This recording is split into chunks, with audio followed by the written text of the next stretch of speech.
Video शुरू करने से पहले मैं चाहूँगा कि आप मेरे चैनल एस्काबन विज़ार्ड पे सब्सक्राइब करें और हैरी पॉटर और फैंटास्टिक बीस्ट जैसी मूवीज़ के अच्छे अच्छे रिव्यूज़ और बहुत सारे रोचक फैक्ट्स जो तथ्य हैं वो लेके मैं आता रहूँगा।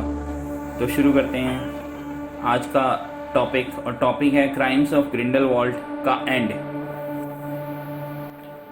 दोस्तों, क्राइम्स ऑफ ग्रिंडेलवाल्ड एक बहुत ही बेहतरीन मूवी है और प्रॉबेबली मेरे ख्याल से बेस्ट ऑफ द सीरीज़ भी कह सकते हैं हम इसको।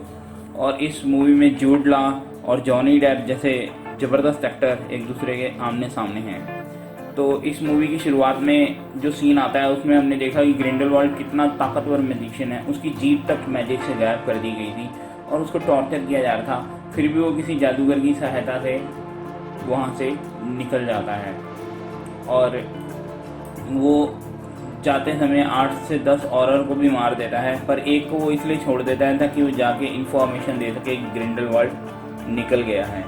तो वो इतना बेबाक जादूगर है और इतना डेंजरस है ग्रिंडेलवाल्ड, तो इस सीन से ही पता चल जाता है। एंड को जानने के लिए ये जानना भी बहुत आवश्यक है कि क्रेडेंस बेयरबोर्न है कौन। एक्चुअली में क्रेडेंस बेयरबोर्न एक बहुत ही डेंजरस ऑब्सक्यूरियस है। ऐसा ऑब्सक्यूरियस कभी देखा ही नहीं गया, और हमने पिछली मूवी में भी देखा था कि उसने कितनी तबाही मचाई पूरी धरती के ऊपर, और इस मूवी में भी उसका काफ़ी बड़ा रोल था।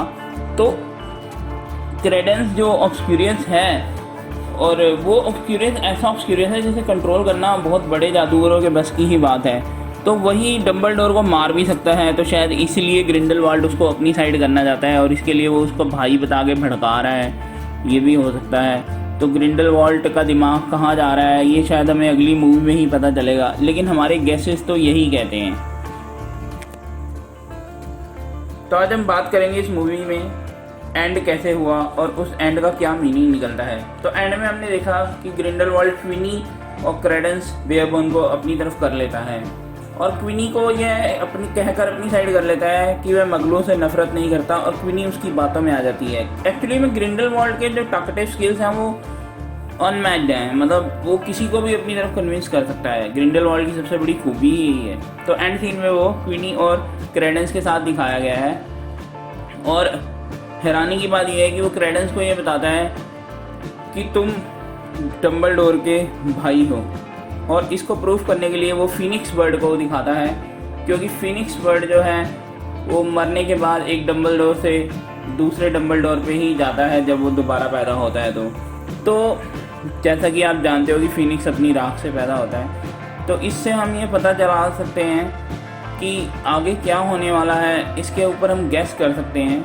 और यह सीन देख के सभी लोग दंग रह गए होंगे डेफिनेटली कि क्रेडेंस क्या डंबलडोर का वास्तव में भाई है और इसका क्या मीनिंग निकलता है। पहली थ्योरी ये कहती है कि वो एरियाना का ऑब्सक्यूरियस हो और उसको ही ब्रदर कह के संबोधित किया जा रहा हो, क्योंकि जब एरियाना की डेथ हुई थी तो उसको एक फियरफुल बॉडी की तलाश थी, तो हो सकता है उसने क्रेडेंस बेयरबोर्न की बॉडी ले ली हो। तो ये एक थ्योरी है। सेकेंड जो थ्योरी है वो ये कहती है कि वह शायद डंबलडोर का भतीजा हो, भांजा हो, क्योंकि एरियाना के साथ 3 मगल्स जो थे उन्होंने कुछ बुरा किया था और इसका जिक्र भी नहीं मिलता है कि उन्होंने क्या किया था।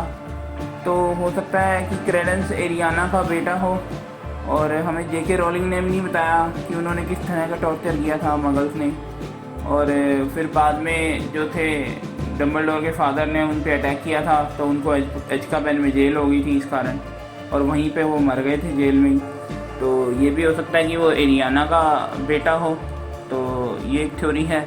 एक और थ्योरी है कि डंबलडोर की एक आंट भी थी, उनका जिक्र एक बुक में आता है, तो शायद ये उनका बेटा हो। ये भी एक थ्योरी है।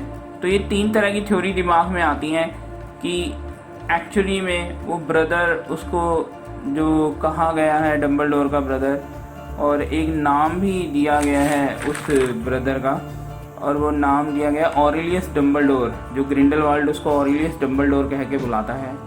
तो अब आने वाली मूवी में हमें पता चलेगा कि क्या सस्पेंस है। तो ये एक स्पॉइलर है, स्पॉइलर समझ लो तो इसलिए जिसने ये मूवी देख रखी है तो वो शायद इस वीडियो को देख सकता है, और जिसने नहीं देखी वो ना देखे, क्योंकि एक स्पॉइलर की तरह है। तो ये स्पॉइलर अलर्ट मैं दे रहा हूँ।